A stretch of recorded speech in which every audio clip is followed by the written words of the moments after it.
this is Simile. This is my very first game review, and today we'll be taking a deeper look into The Sims 4. So we've all been waiting for it, and we've all been disappointed when we first realized they took many things out of the game, such as swimming pools and toddlers and much more.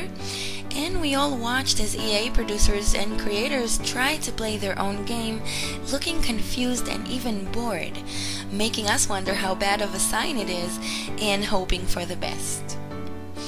But once I started playing, I quickly realized The Sims 4 has a lot of advantages, and it's much more lifelike and dynamic than, let's say, Sims 3, where Sims took hours to perform daily chores and spent most of the time standing around watching the ceiling and looking very dumb. And as expected, there are also many problems with the game, and we will go over those as well. Without any further ado, let's jump in the game and see what has changed. So yeah, Cass. I'm pretty sure that you guys already know the create a sim part of the game, so we won't be spending too much time here. Let's just say that it involves a lot of tweaking, twitching, pulling, pushing, and twisting, making creating a sim much easier. Plus, you don't have to deal with all the sliders, and more sliders, which is really, it's always good. You can only choose about 4 traits for your sim and determine what their personality is gonna be like, or as the producers like to say, how weird they will be. I don't really get the whole weird Sims and weirder stories thing. I didn't find any weirder weirdness on The Sims 4. Well, except for that walk. I mean, seriously, who's walking like this? Now that's weird. As always, there's a limited amount of clothing for your sim to choose from, but this time I think we got a lot more, plus they all look much better than what we got in previous versions, which gives you a reasonable range for mixing and matching and creating your perfect style. And damn it, we lost the create a style option, and that is just bad. A huge step backwards, and there's no buts about it. Once you've finished creating your sim, you'll be able to choose between 2 worlds, each divided to 5 neighborhoods, and both have a large park in the middle. You can choose your neighborhood and either buy or build your house, and when I say build, I mean fun. Building your house has never been easier. With the new tools, you don't have to be even half talented to create your own house and be proud to call it home. You now can simply pick up a room and switch it around, while the furniture moves right along with it. You can also pick the whole house and move it around. If you don't like to build yourself, you can pick a styled room and just add it to your house. Very nice and very easy. As for the buy mode, there's not a lot of furniture to choose from, but there are a lot of chairs. And I mean a lot of chairs. Build and buy mode have been merged together this time, which makes a lot of sense. And I really can't remember when building a house was ever easier. Building for dummies, if you would. And there's another new feature that I am deeply in love with, and that is the online gallery. Here you'll be able to show off your amazing or not creations, browse through tons of sims and lots other people created. You can comment on them, and even send them straight into your game. They'll just pop up on your lot, and you'll be immediately able to treat them as your own and have pretty much any sim live there. Once again, nothing but easy. And as to me, the real magic begins once you step out of your house and into the world around you.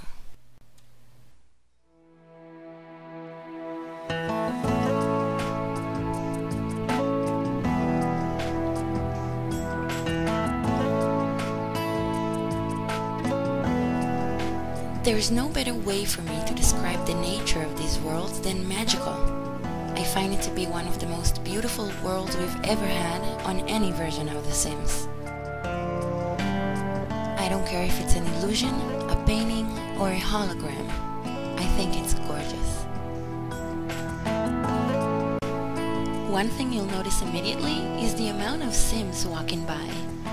The town is always full of life, and it seems like they really do like the outdoors this time. They're eating, drinking, playing, exploring, and even taking naps on random chairs. Did I mention there's a lot of chairs? The new emotion system, which at first seemed very unnecessary to me, turned out to be a real treat. Sims now are way less robotic, and I'd almost say human-like. And why just almost? Well, cause sometimes they switch between moods so fast that I'm beginning to wonder if maybe they should be locked up somewhere. And again, nobody's walking like that. With each new emotion, you get many new interactions available. A mirror can suddenly become interesting, or a simple bubble bath. Sims are now able to multitask, and so you'll find your Sim eating, watching TV, and talking to friends at the same time. And you'll also find them using the toilet while surfing the web. You won't be seeing people around town standing there complaining about hunger or peeing themselves. In The Sims 4, they can actually take care of themselves, and to me that's very refreshing.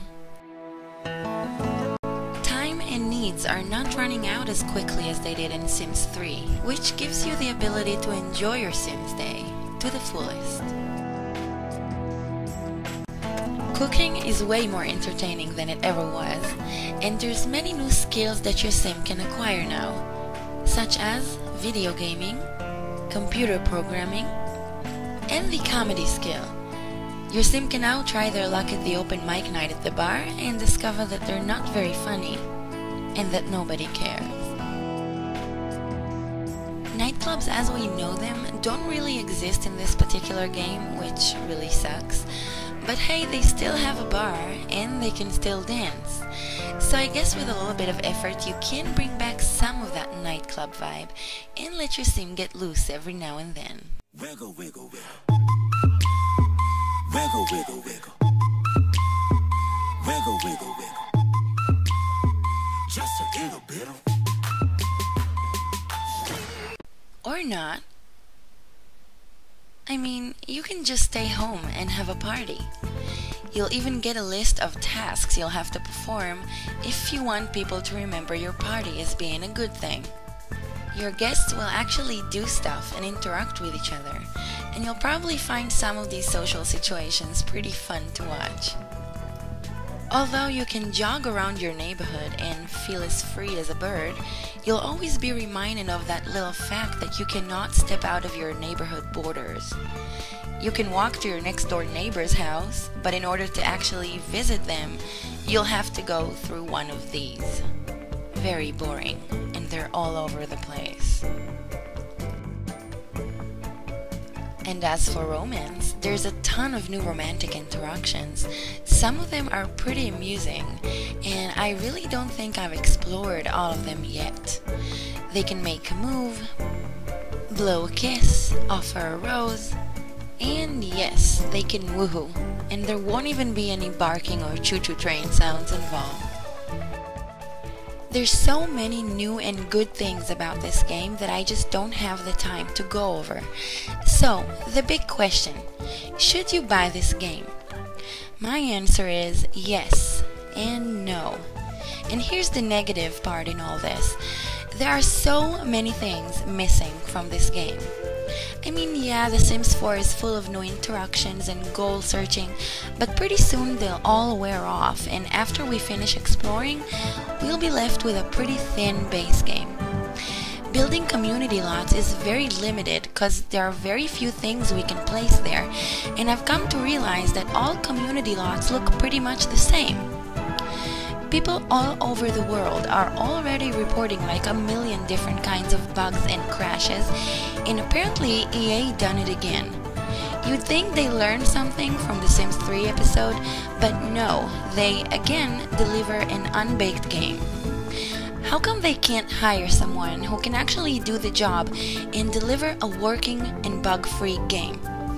I mean, I do expect some problems with every base game, but not like this. makes me wonder if they're paying their engineers and developers with bubblegum or potato chips. That's disappointing. So if you can wait for a little bit, I'd suggest you do that and wait until they fix some of the problems, or at least till the price gets lower. And as for the yes part, well, if you can overlook all that, The Sims 4 is fun and exciting. Again, there are so many things about this game which are good, and it just wouldn't be right if I told you guys that it's not worth it. Oh, and did I mention the view? Don't forget to like and subscribe in case you like. And if you'd like to get your hands on some of the Sims and lots you've just seen, you can find them in my gallery page. That's it for now, and happy simming, guys!